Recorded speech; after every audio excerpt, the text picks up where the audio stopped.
Hello, everybody. It's Jeff Moss, and welcome to Leadership 101. I'm really excited today to have a very special guest, Stephanie Stuckey. She's the CEO of Stuckey's. She's got a wonderful story, and I can't wait to introduce you to her. Stephanie, it's great to see you again. It is my pleasure, and you were very patient waiting for us to hit the record while I brewed a cup of coffee. So welcome to the world of being a CEO. Lots of coffee. Everybody that knows me, they see me with a cup of coffee all day. It's part of that former military, and I'm up at 4:30 or 5 every morning and full of energy and ready to go. And that's the way we roll. I thought it would be fun just to start by telling everybody, I know you know Louis Grizzard. So Stephanie. No, I don't. I know of him, of course. Wish I well, but you yes. know who he is. So Stephanie and I do not apologize for the fact that we're both bulldog born, bulldog bred, and as Louis Grizzard said, when we die, we will be bulldog dead. Woof, woof, woof. Woof. Stephanie is a University of Georgia graduate, a University of Georgia Law School graduate. She served, I believe, 7 terms in the Georgia legislature. I'm a glutton for punishment. Oh, yeah, 7 times over. You also worked for the city of Atlanta. What was your role there? Yes. I'm really a glutton for punishment. I worked for the city of Atlanta. I was head of sustainability. I am an attorney and had been practicing environmental law. I left the legislature, and for 3 years I was running an environmental law firm representing Sierra Club and Riverkeepers, doing all sorts of litigation to protect Georgia's environment. And the city of Atlanta recruited me to head up sustainability. And that was actually a really fulfilling, rewarding job. But then pretty much after that, we had to change administration. And shortly after that, I got the calling, the roadside calling to buy my family's business. So you're no stranger to politics. Your dad was in the U.S. House of Representatives, correct? Correct. How many terms did he serve? 5. 5. So 10 years. So your formal upbringing was really in Washington, D.C. then, from what, 1 to 18 years of age? Yes, we stayed up there when my dad got out of Congress. He didn't run for re-election. And like him, I'm a firm believer that politics should not be your career. You should really approach it as a public service. And we both did our tour of duties, to use a military term you can appreciate. And then we left. And it's kind of nice to leave on your own terms. And neither one of us ran for re-election. And we stayed in DC though. My mom didn't want to go back to Ryan, Georgia, her hometown, go figure. So we that's an interesting parallel, because I'm from Plains, Georgia. And I think about I love Plains. Love that town. Amy Carter was a couple of years, maybe 3 years younger than I was. So when she goes to Washington, when President Carter gets elected, I'm 12 years old. We're about the same age, so you're in that same ballpark. Yeah. And I mean, my parents went up there for the inauguration. So the big Peanut Express train pulls into Plains, picks up almost the entire population to go to Washington for the inauguration. But I mean, what was it like to be a child living in Washington, D.C. and having a parent in the legislature? Was that challenging or fun? It was fun. I absolutely loved it. My parents had 5 kids, and 3 from my dad, 3 from my mother, and 2 from his first marriage. But my 2 half siblings were in and out. And so at any given time, my mom would have all these kids to look after. And so my dad would usually volunteer to take one. And I was always the one who would raise my hand and say, I wanted to go to the Capitol with him. So I have so many memories as a kid, being in the rotunda, being at in the gallery, and actually on the floor of the House. He let me go in there with him and sit in on the debates, and he would let me vote for him. He would let me press the green button for yay. And I remember I always wanted to press yay. I didn't like the red button. And a couple of times I would press the red button and he would say, no, you gotta change it. So that's what happens when you let a 5-year-old vote for you. Yeah, I can imagine. So you come back, you're in Atlanta, you leave the city of Atlanta, and at that point you go to the University of Georgia and become a law professor. Is that correct? No, oh gosh, okay. Well, not to get too in the weeds. I graduated from high school in DC. Yeah, went to undergrad and law school at the University of Georgia, practiced law there for a while, and then moved to Atlanta where I was a public defender for several years before I ran for office. Okay. And I've been in Atlanta ever since. I'm still in Atlanta. Got it. Got it. So I've got really intrigued reading your blogs, and they are phenomenal, by the way. Anybody that wants to get up every morning and read something cool, go to LinkedIn and find Stephanie Stuckey's page. And you're going to have not only a nostalgic moment, but you're also going to get some incredible tips about what it's like to make a big pivot. So I think one of your first blogs that caught my eye, because we share that commonality as well of making a big pivot late in life at around 53 or so. You mentioned that there are 2 points where the big pivot happens, either early in life or kind of late in life. Talk a little bit about that. You know, it's interesting. I gave a speech yesterday, North Fulton Chamber of Commerce, and I talked about the big pivot. And I said, there's 2 times in your life when you can bet big, when you're young and when you're older. And too often we focus on that younger entrepreneur, the startup that we read about in the news and on social media, like the Jeff Zuckerbergs of the world. And I said, not all entrepreneurs wear skinny jeans and hoodies and brightly colored trendy sneakers. Nothing wrong with that. That's wonderful.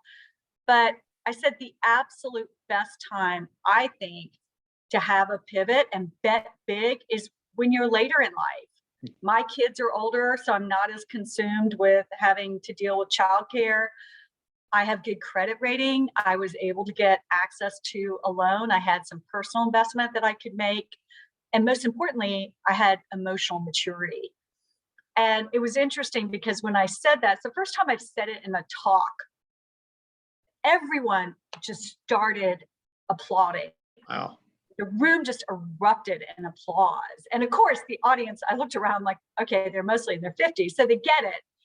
And maybe if it was everyone in their 20s, they might have been all rolling their eyes on their phones. But yeah, it's very rewarding, I think, when you're later in life, you've got that maturity, you've got that mindset where you anticipate there's going to be hard times, and you've been through it before, and it's going to be okay. And so you get through it. It's interesting when you say that, because I think I've got friends that had children later in life. And I thought about, having kids in the 20s, and you're still trying to figure things out yourself. And the older, when folks waited later in life to have kids, it's like nothing's big to them. It's not a big emergency. Calm down. Yep. Not a big deal. And, you've got a kid outside and they take 2 steps toward the road and you're in a panic trying to get them and bring them back.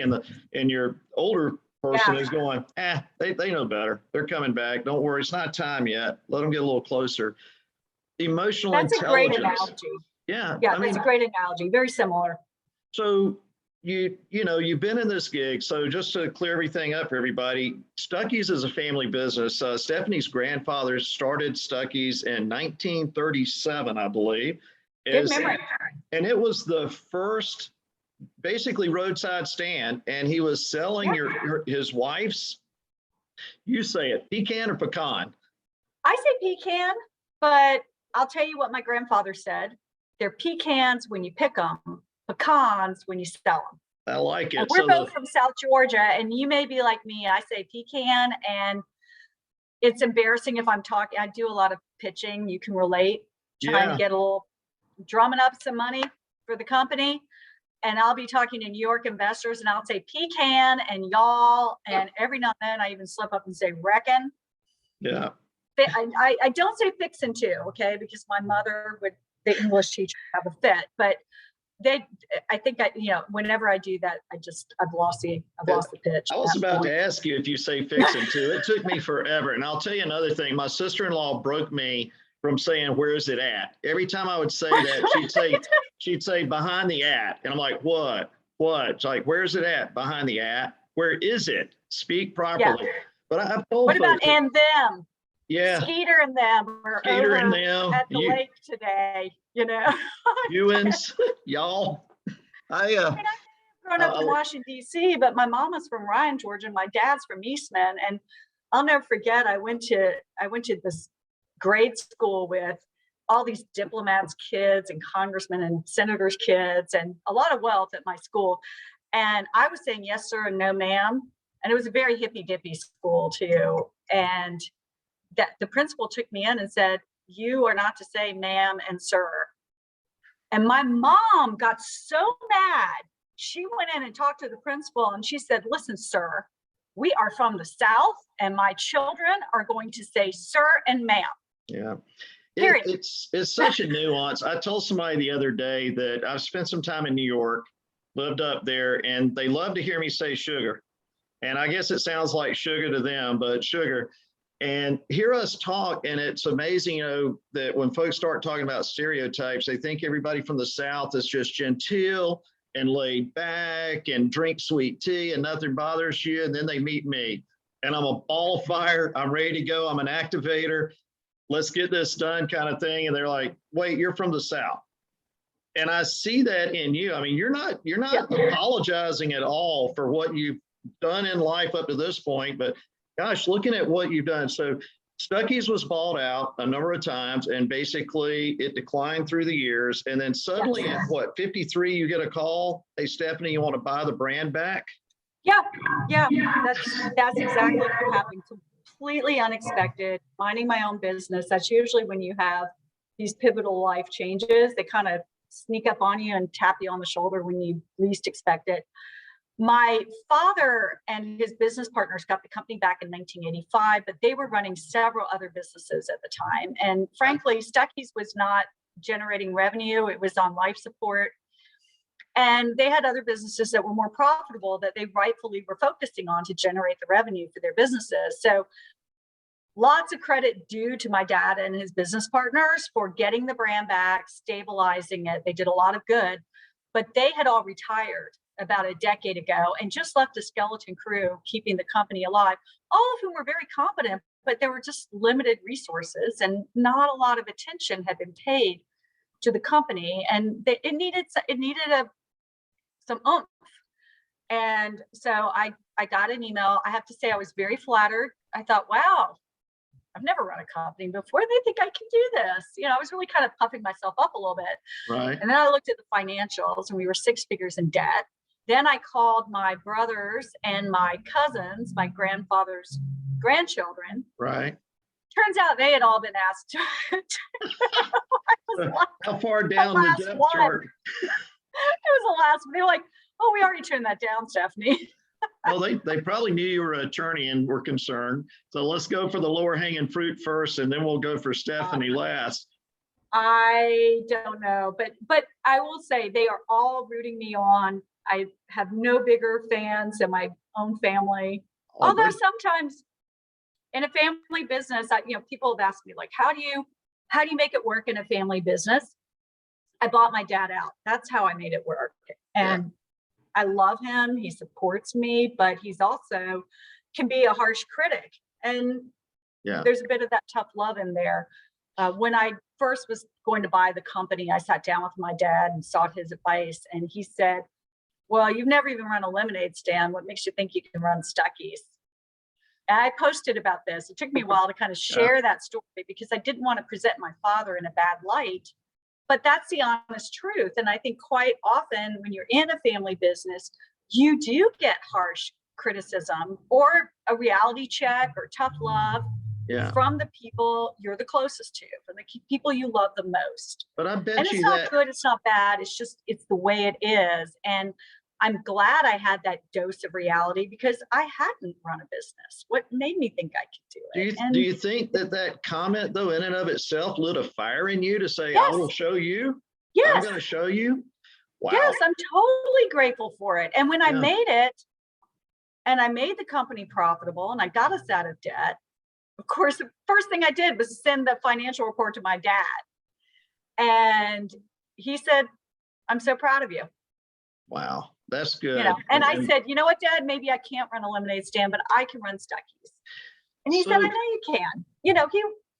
He supports me, but it's also it's a tough dynamic sometimes with these family businesses, and you just have to accept that sometimes it's not necessarily the most productive to have your family members be your business partners. Sometimes it's better just to have them be your family members. Well, when you buy it, and you were talking about it with 6 figures in debt, you're in something you have zero experience in. How did you set your early on priorities? What did you do to strategize to start pulling a little bit ahead, I guess, inching along? Yeah.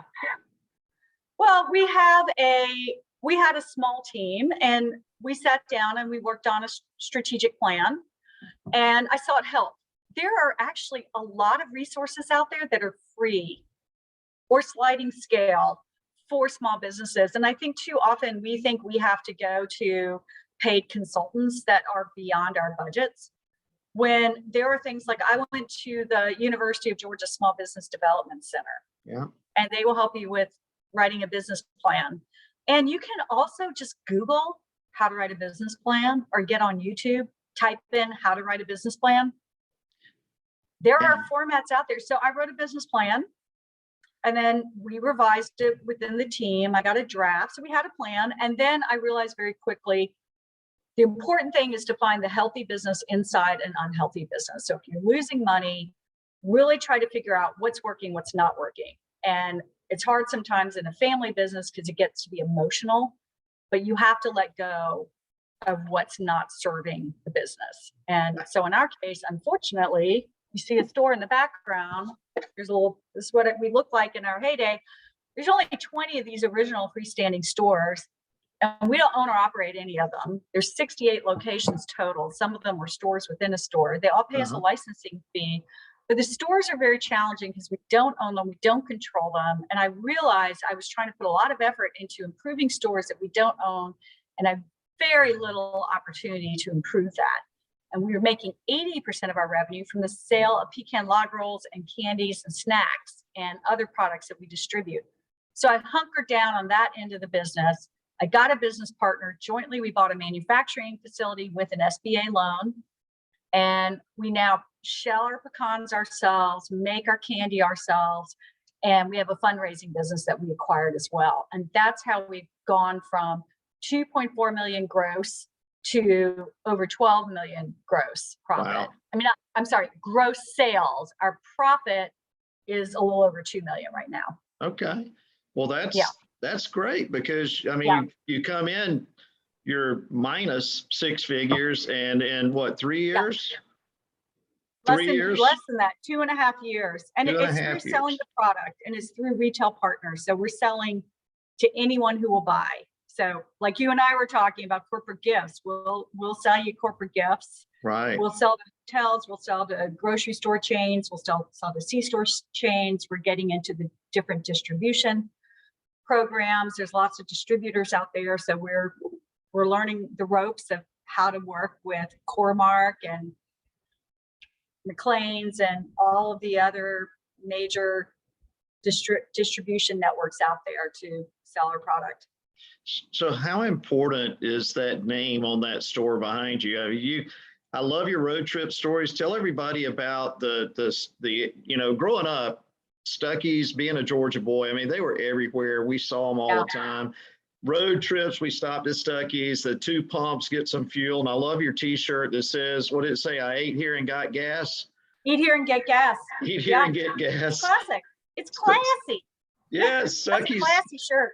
Stuckey's has some cool stuff, all the way from rubber alligators to t-shirts to the big thing they're famous for is the pecan log rolls, hats, you name it. You should stop in a Stuckey's just to experience and reminisce. But so you've been blogging about road trips, and I'm fascinated. Tell everybody about what you've been doing and how you've been marketing this brand to bring it back to life. So we're scrappy, and I don't have a marketing firm, and what you see out there on social media is me.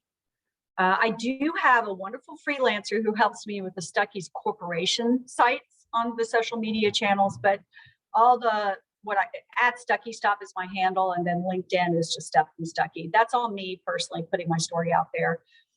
And I just recognize what our brand is really about, and that's road tripping. So even if we're building a profit through the sale of product, that doesn't mean we still can't be about the road trip.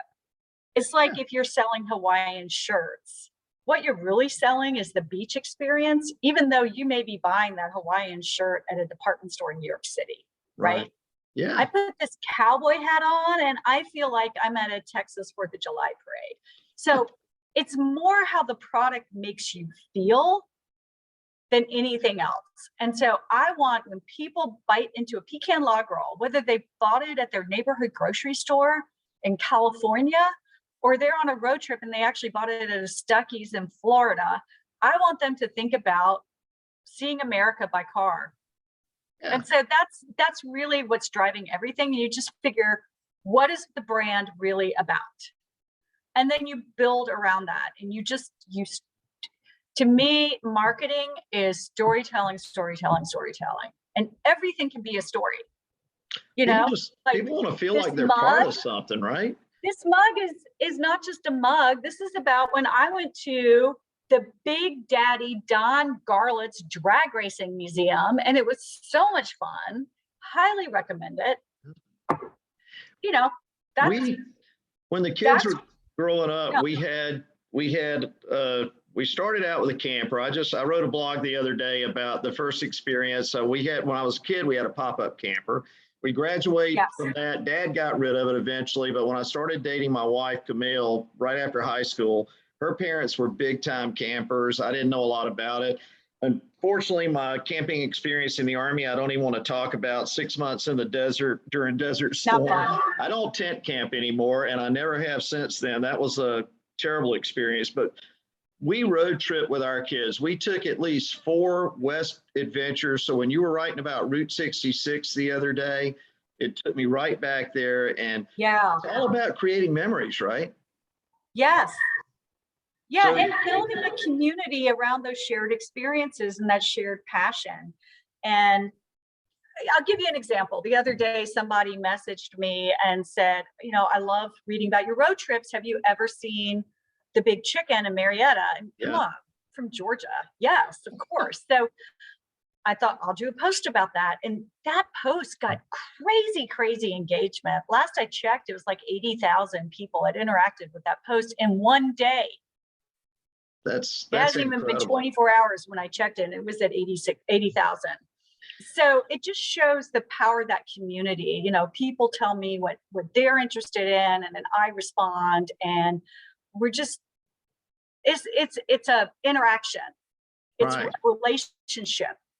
But it's that's not marketing, just, right? But it's more than that. It's building a community. It's not just, getting a cup of coffee. It's remembering the drag racing museum. So I love the word intentionality. So I don't perceive that accidental things happen with you. I perceive that you think through things very carefully, make very sound decisions, and behind every one of those blogs is a lot of thought. Is that a true statement of you? Yes and no. I think it's important to have a bit of spontaneity to make things really time relevant. So I like to plan, but also to keep some leeway into what I put out there in the world, whether it's a post or a speech. So for example, yesterday I gave this keynote address and I put together a slide deck, it's very visual, and I had in my mind what I was going to say. But when I got there, I made sure I was really open to who's in the audience, who did I talk to beforehand. And I even mentioned some of the people I talked to in my remarks, and I pointed to them and I referenced things that we had talked about at our table.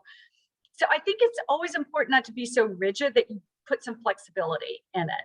So I have in my mind certain themes that I always want to hit on, but I may wake up in the morning and there's something that just seems really to resonate with me at that day. And I also scroll through and see what other people are posting about. So I try to make sure that it's timely. Okay. And so I think that is a challenge. If you are trying to do something every day, you do need to sometimes plan content in advance. Otherwise you might have a little bit of a block some days.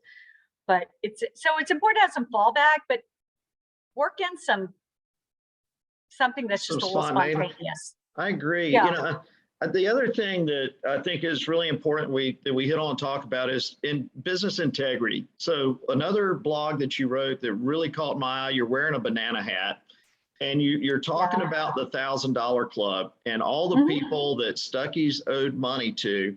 How gratifying was it to you though that your vendors worked with you? I mean, you went there, you made a deal, you kept your word. Tell everybody about the $1,000 club. Well, it just gets to that point about integrity. All of us have had moments in our life, probably unless you're a Rockefeller or something, where you owed some money and you've been on hard times. And to me, it's not that you've been on hard times, it's that you're honest about it, that you deal with people openly. So just go to them and tell them, we owe you money. What can we do? Here's what we have. We want to make this right. Can we pay you over time? Can we agree upon terms? And so when I bought the company, I was surprised to see that we had quite a bit of accounts payable.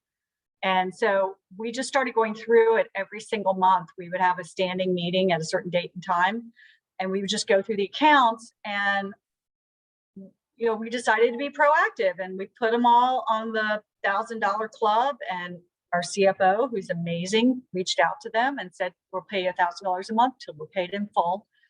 So where that gets to the banana hat is we went by at a trade show, the booth of one of the vendors who we had owed money to, and we finally were in good standing with them. And the guy was like, oh, it's so good to see you. And they gave us good terms on our order, and he threw in a free banana hat. So I thought, all right, this banana hat is because we were open and honest about our financial obligations, and we paid them back, and now I have a banana hat. I run into it. I mean, thankfully it doesn't happen very often, but people will bounce a check. And I would just rather you tell me the truth that we had non-sufficient funds instead of making up some story, and then tell me how you plan to pay your bill. And that's exactly, I mean, that's pretty much what you did. You were honest and forthright, tough times, but when people, book us, we're a moving company and a hauler, but when they book you and you tell them what it's going to cost in advance and then they use your services, sometimes people forget that walking out of Walmart with a TV under your arm versus stealing services, there is no difference. It's stealing, so integrity is huge, paying bills. I think it's part of the base though of what you've done with Stuckey's in 2.5 years to go from a negative column to a positive cash flow situation. And frankly, you've gotten Stuckey's back on the map. People are hearing about Stuckey's again. That has to be incredibly gratifying. And I know your family's got to be so proud of what you've done. Do they feel invigorated again? Like we're Stuckey's. Some of them do, and some of them are less into it, and that's okay. Not everyone is going to be as into the business. I always have loved the business, and it broke my heart when we were on hard times and it was no longer in the family. And I think that's one of the most gratifying things is that I've heard from so many people who had a family business and it fell out of their hands and that it was trashed and they don't get it back. So it almost never happens that you get it back, that you get the chance to get it back. So to me, that means everything. And by and large, in fact, my nephew is a good example, just reached out to me and he's like, hey, what do you think about doing NFTs? I think we could get some of our old designs and you could do this with cryptocurrency. And I messaged him back and said, well, first of all, Warren Buffett doesn't like cryptocurrency and I love Warren Buffett. So I'm a little cautious, but I said, if it costs me nothing, if you want to be lead on it and it gets our name out there. I mean, I could see it. I don't see it as a financial play. I could see it potentially as a branding play. Right. And I'm like, if you want to be lead on this, by all means, go for it. Another one of my nieces reached out to me and said, hey, I can do gifts. There's a little, for you on social media. I'm like, do it. Put it out there. Tag me. I'll share it on our feed. And yes. And so I encourage family members, like, just stop at Stuckey's, take a photo. I've got cute nieces and nephews and they're 20s. And I'm like, y'all just stand in front of a log roll display and snap a pic and tag us. So they do stuff like that, and I'm very grateful. Well, speaking of photo ops, next time you're in Plains visiting your cousin, the big, you know where the Big Peanut is? Of course I do. I've got a great photo there Well, with Jason the carpetbagger, who's a vlogger, video blogger. We went down there together. I grew up on the experiment station there, the University of Georgia experiment station. My dad was a peanut scientist. My second home place and where my parents still live is across the street from that peanut. So next time you're in Plains, you're going to know, hey, that's Jeff's house right there as you look across the street. So I have a question for you. Yeah. I've heard a rumor about that peanut. Okay. And you can resolve whether this is true or not. Sure. I heard Jimmy Carter does not like the peanut. I never heard that, but it's interesting that it left the depot. I mean, this may validate that theory. That's why it left the depot, according to what. It was at the Plains Depot, which was his campaign headquarters, and now it's sitting out, on the highway. It's at a gas station. It is. It's at a gas station, but it's interesting. It's probably one of the most photographed things next to the Plains, Georgia home of Jimmy Carter, our 39th president. That sign, billboard downtown. I was in Plains a couple of weeks ago and had a couple of my employees with me, and we pulled in and I said, there it is. And they said, what do you mean? I said, that's the town. The one city block of stores, 650 people. Everybody knows everybody. But in the yard, if you hit that peanut and look across the street, you will see that yard has 37 pecan trees in it. So I love it. Mom and Jimmy Dad. Carter has pecan trees at his boyhood home. There are some there. But, I will defend your hometown. I'm not that you're trashing it. I know you love it. But I spent a whole day in Plains, and I toured the Billy Carter Museum, the gas station, which is chock full of memorabilia. Yeah. And the Jimmy Carter campaign headquarters is very well done. Tons of history there. And then the little souvenir shops. And what's the peanut shop there? And they serve the peanut ice cream. Oh yeah, downtown. Yeah. So yummy. Lots of great souvenirs. You can get Jimmy Carter bobbleheads, just fun stuff. And my cousin Jill Stuckey owns the Plains Bed and Breakfast. So I'll go down there and visit with her. That's a lovely bed and breakfast. And of course, the Jimmy Carter boyhood home is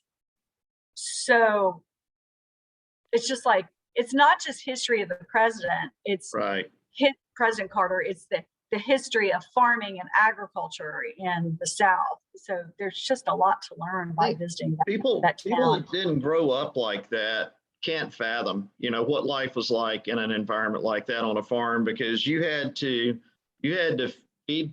It's a 7-day event. You've got to take care of the animals, take care of the cattle. If you don't do it, you don't eat, all those sorts of things. And that's how I came up.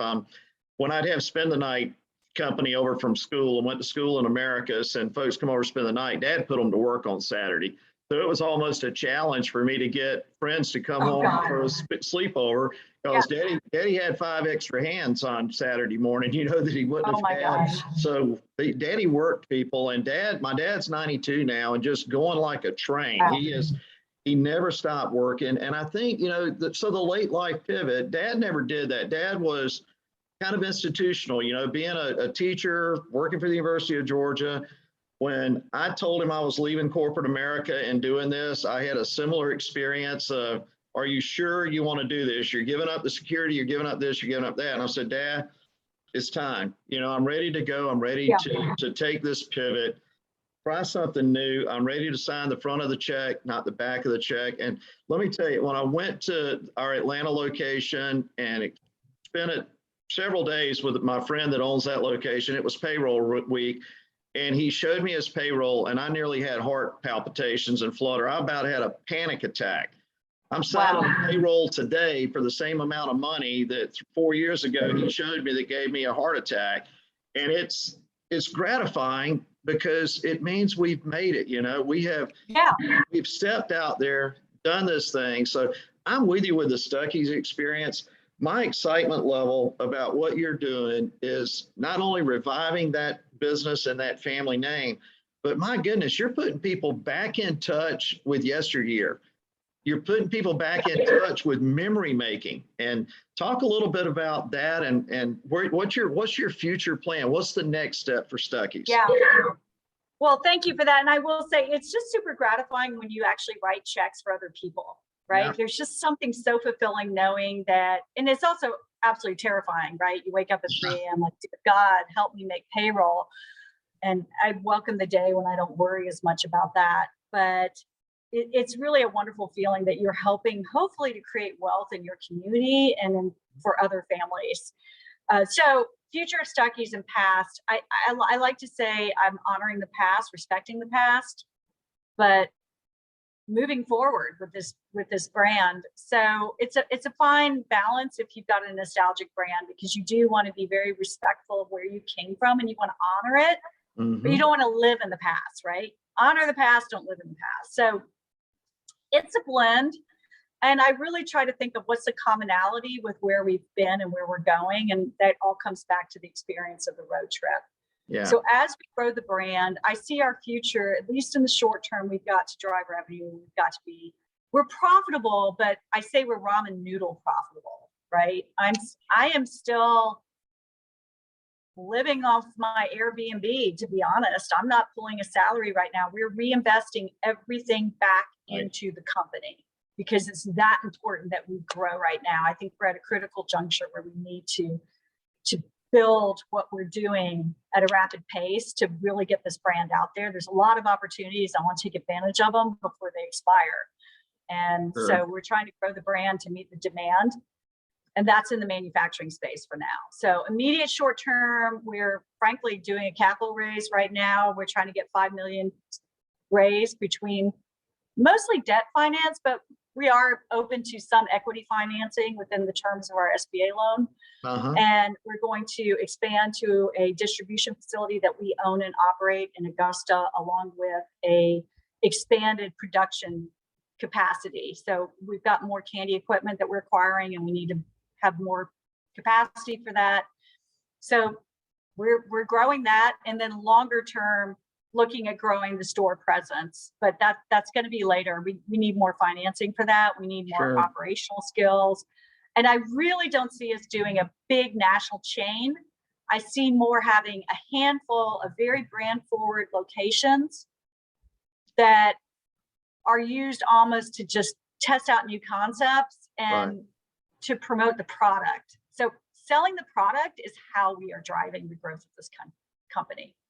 So have you signed up for the Bulldog 100 yet? No.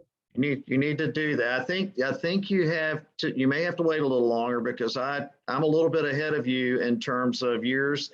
I think you have to have 3 years of P&Ls or closeouts.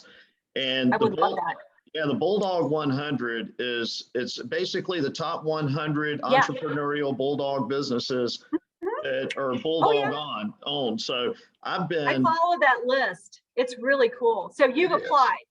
I have put in to hopefully put in an application this year, and hopefully we make it. These are just the kinds of things that are very gratifying. Inc. 5000. I'm hoping we're going to be ready to enter the Inc. 5000 in the next year or so and make that list. Never dreamed look, this was not on my plate at 52. This was on my plate when I got the phone call that you've been downsized, and people want to know, is there life after pharmaceuticals? Is there life after corporate America? And Stephanie Stuckey and I are here to tell you, yes, there is, but it's a grind, and you've got to want it, and you've got to be willing to work for it. So any parting thoughts or comments, Stephanie? It's been just incredible chatting with you. Well, I just say we're a community, right? There are many people like you and I that have decided to do a mid-career pivot, and we're entrepreneurs, and we're grinding it out, right? In the words of Ray Kroc, that's a great book, by the way, Grinding It Out. He was 53 when Ray Kroc, a milkshake equipment salesman, decided to buy the McDonald's franchise, and he did okay. Colonel Sanders was in his 60s. That is a great point. And I love that movie. It's actually on Netflix. The Founder. Yeah, the founder, if you want to see something, that's something to watch. But The book and the movie, they're both good in different ways. I love to read, and I love reading people's stories. I love basically understanding where they came from and how they got to where they're going, because frankly, you can emulate. If you've got the drive, you can emulate that success. And I'll tell you a decision I made in closing. Pruitt Cathy and Chick-fil-A decided to be closed on Sunday. And most of my partners run 7 days a week, and that's okay. But I made a decision to do it the Chick-fil-A way. We're closed on Sundays. My folks deserve to know that 1 day a week, nobody's going to bother them. But frankly, it's 1 day a week when I've got complete peace of mind. Yeah. No trucks are moving. My employees are with their families. My employees are doing whatever they want to do. So remember this. There are two things that I'm going to share with you that would be interesting. Somebody said, do you know how much money you're losing by not being open on Sunday? And I'm like, my sanity's worth every dime of it, whatever that number is. But since I've never made it, I'm not missing it. And we're doing okay. The second thing is, in my industry, when I left corporate America, one of my friends said to me, I don't see you hanging off the back of a truck with a cigarette out of one corner of your mouth and a wife beater on. And I'm like, that's the perception people have of my industry. And I'm doing everything I can to change that. I often say I want to be the Chick-fil-A of movers and haulers.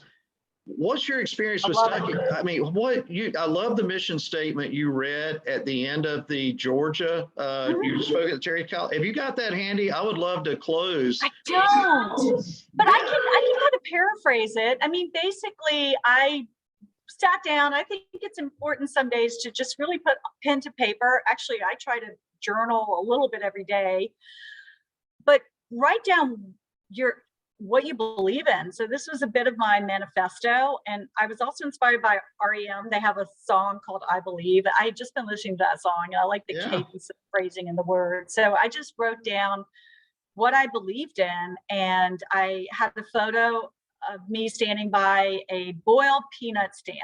Okay. Which anyone in the South can appreciate, especially from Plains, peanut capital.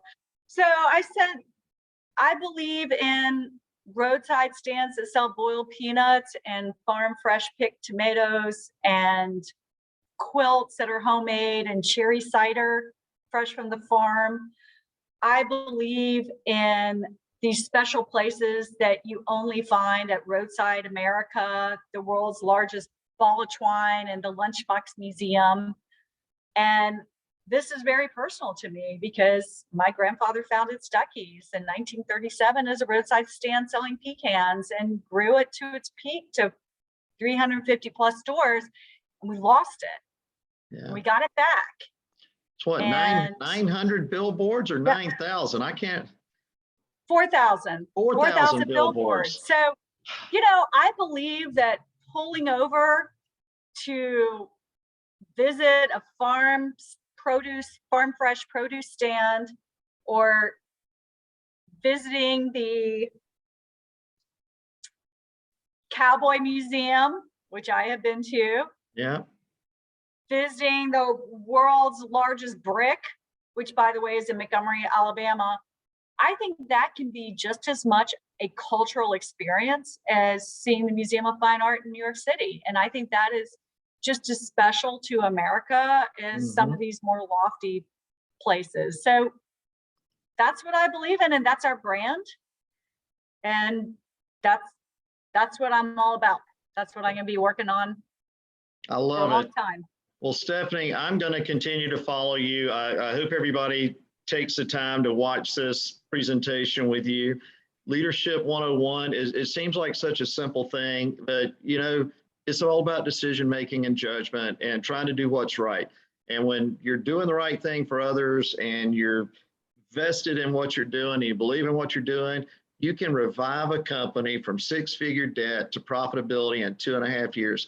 That's what Stephanie Stuckey has done. And if Stephanie can do it, you can do it. So for Leadership 101, Stephanie, thank you so much for being with me. Thank you. Thank you. I'm Jeff Moss. Have a wonderful and blessed day.